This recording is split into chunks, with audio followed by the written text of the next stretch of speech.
मैं हूं कलीमुल्ला। आज हम बात करेंगे टर्की में बेडशीट का कारोबार कैसे किया जा सकता है, इसका तरीकाकार क्या है। हमारे साथ हैं अली अकबर साहब। अस्सलाम वालेकुम सर, क्या हाल है? वालेकुम अस्सलाम कलीमुल्ला। मैं ठीक हूँ, आपका क्या हाल है? अल्हम्दुलिल्लाह सर, मैं ठीक हूँ। सर आप हमें बताएं कि टर्की में बेडशीट का कारोबार कैसे किया जा सकता है, इसका तरीकाकार क्या है, इसका पोटेंशियल क्या है। जी कलीमुल्ला, बहुत अच्छा टॉपिक है। बहुत शुक्रिया सर। जब हम बात करते हैं टर्की में बेड शीट के बिज़नेस की या टेक्सटाइल बिज़नेस की, तो हमें अंदाज़ा होना चाहिए कि टर्की जो है दुनिया का चौथा बड़ा टेक्सटाइल का एक्सपोर्टर कंट्री है और यूरोप का वो दूसरा बड़ा सप्लायर है। तो इस हवाले से जब हम देखते हैं तो बिलियंस ऑफ डॉलर की जो है टर्की से एक्सपोर्ट होती है सालाना टेक्सटाइल की, जिसके अंदर बेड शीट्स आ जाती हैं, टॉवल्स आ जाते हैं, जीन्स की पैंटें आ जाती हैं। उसके साथ साथ आप स्लीपिंग बैग्स ले लेते हैं, ब्लैंकेट्स आ जाते हैं, पिलोज़ आ जाते हैं, बेड स्प्रेड्स आ जाते हैं, बेड वेयर्स आ जाते हैं। तो इसी तरह से कशंस और इसी तरह से आप कुल्ट कवर की बातें करते हैं, टेबल लिनन्स हैं और इसी तरह टेबल लैस और ये वो सारी चीज़ें। तो उसमें जो सबसे अहम है जैसे कि कुल्ट कवर है, बेड शीट है, पिलोज़ हैं और साथ ही साथ हम बात करते हैं बैग्स, स्लीपिंग बैग्स या टेंट वगैरह की, ये प्रोडक्ट्स बहुत अहम हैं। तो इसमें एक प्रोडक्ट है बेड शीट, जिसका जो है टर्की में बड़े पैमाने पे काम होता है और पाकिस्तान से ग्रे कपड़ा जो है बहुत बड़ी मकदार में, यानी आप पाकिस्तान में समझ लें टर्की की जो टोटल प्रोडक्शन है उसका 70 to 80% है ग्रे फैब्रिक जो है वो पाकिस्तान से इंपोर्ट होता है। और फिर आगे जो है उसकी डाइंग और प्रोसेसिंग होने के बाद उसकी जो बेड शीटें बनती हैं वो पूरे यूरोप को, रशिया को और मिडल ईस्टर्न कंट्रीज़ को वहाँ से एक्सपोर्ट होती हैं। तो इसके आप समझ लें कि Turkey R&D, research and development पे बहुत ज़्यादा इन्वेस्ट करता है। इसी वजह से टर्की में जो प्रिंट्स होते हैं उनके डिज़ाइन जो होते हैं हर साल नए और बेहतरीन होते हैं।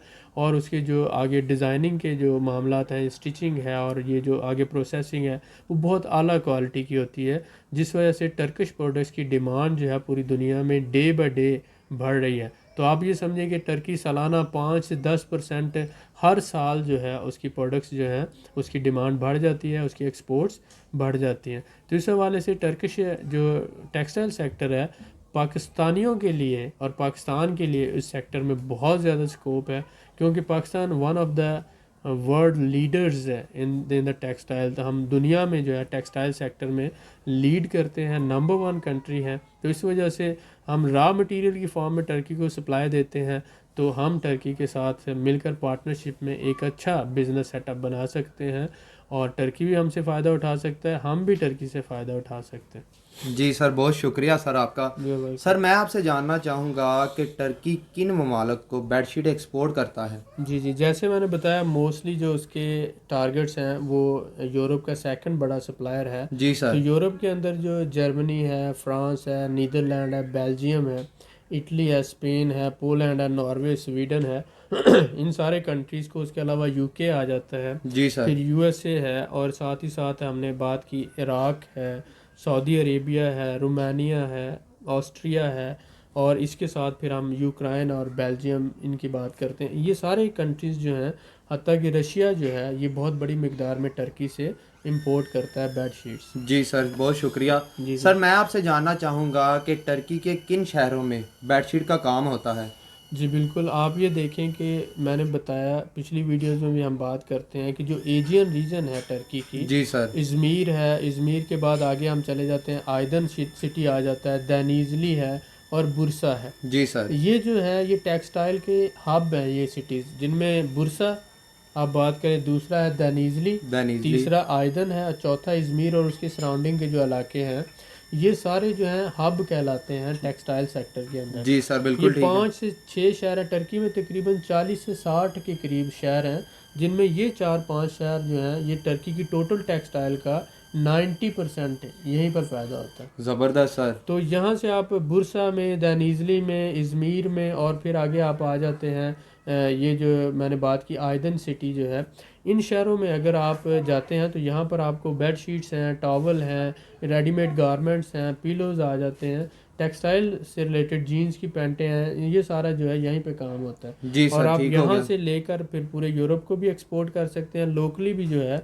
आप ट्रेड कर सकते हैं इसको। बिल्कुल ठीक है सर, बहुत शुक्रिया। जो सर मैं आपसे वेलकम। जानना चाहूँगा कि दुनिया में बेडशीट के बड़े एक्सपोर्टर ममालिक कौन से हैं? जी, बहुत अच्छी बात है। आप ये देखें, जब हम बात करते हैं कॉटन की, जी सर। तो बेडशीट में जो है पॉली कॉटन भी होता है, लिनन भी आ जाती है, इसी तरह से आ जाता है प्योर कॉटन।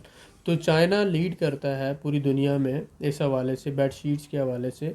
मिक्स जो है पॉली कॉटन, कॉटन और इसी तरह से लिनन प्रोडक्ट्स के अंदर। लेकिन जो प्योर 100% कॉटन है उसमें पाकिस्तान लीड करता है। जी सर। तो चाइना है जो वो बहुत बड़ा एक्सपोर्टर है, उसके बाद पाकिस्तान है, उसके बाद बांग्लादेश है, फिर इसी तरह से इंडिया आ जाता है, टर्की है, वियतनाम है, इटली है, यूएसए है, हांगकांग है और स्पेन है।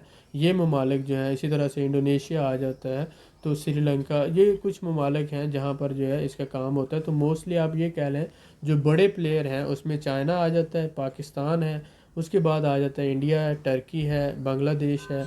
ये ममालिक जो हैं बड़े लेवल पर बिग या टॉप एक्सपोर्टर कंट्रीज़ हैं। जी सर, बहुत शुक्रिया सर। मैं आपसे जानना चाहूँगा कि टर्की में बेडशीट के कारोबार में क्या स्कोप है, इसका पोटेंशियल क्या है और किस हद तक ये बिज़नेस किया जा सकता है? जी, आप ये देखें कि पाकिस्तान हो या टर्की हो या अज़रबैजान या रशिया, जी सर। दुनिया का कोई ऐसा घर या कोई ऐसा कमरा या कोई ऐसा बेड नहीं होगा जिसे बेड शीट की ज़रूरत नहीं है। जी सर, बिल्कुल ऐसा ही तो है। जब कोई बेड ऐसा नहीं है जो बेड शीट के बगैर है, तो टर्की के जो अगर 8 करोड़ घर हैं, तो उन 8 करोड़ घरों को बेड शीट की ज़रूरत है। जी सर, बिल्कुल। और टर्की में ये सारे के सारे लोग ही बहुत ज़्यादा अमीर नहीं हैं। जैसे पाकिस्तान में अगर 20% एलीट क्लास है, तो 40% दरमियाना तबका है, और इसी तरह से 30% या 40% गरीब लोग आ जाते हैं। जी सर।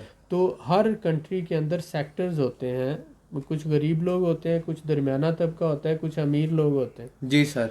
अब समझ लें आप 50-50 कर लें, तो 50% टारगेट जो आप आबादी को कर रहे हैं, उसमें ऐसे लोग हैं जो बहुत महंगी प्रोडक्ट्स नहीं ले सकते। जी तो वो सर। फिर चाइना से जो है पॉली कॉटन की बनी हुई प्रोडक्ट्स लेते हैं। तो पाकिस्तानी जो बेड शीट है दुनिया में प्योर कॉटन की सबसे सस्ती बेड शीट है। बिल्कुल ठीक हो गया सर, अगर बहुत इसी बेड शुक्रिया। शीट की हम बात करते हैं, तो टर्किश जो सिंगल बेड शीट है वो $15 के अंदर वो दे रहे होते हैं, और डबल बेड शीट जो है टर्की वो $30 की दे रहे हैं। जी तो सर। पाकिस्तानी बेड शीट जो है वो सिंगल बेड शीट $7 से $8 की मिल जाती है। जी सर। यानी कि मैं बात कर रहा हूँ यहाँ पहुँच की, पाकिस्तान में तो वो ज़्यादा से ज़्यादा $3 या $4 की होती है। ऐसा ही है सर, बिल्कुल। तो मैं पहुँच की बात कर रहा हूँ, यहाँ पे रिटेल जितने की हो रही है।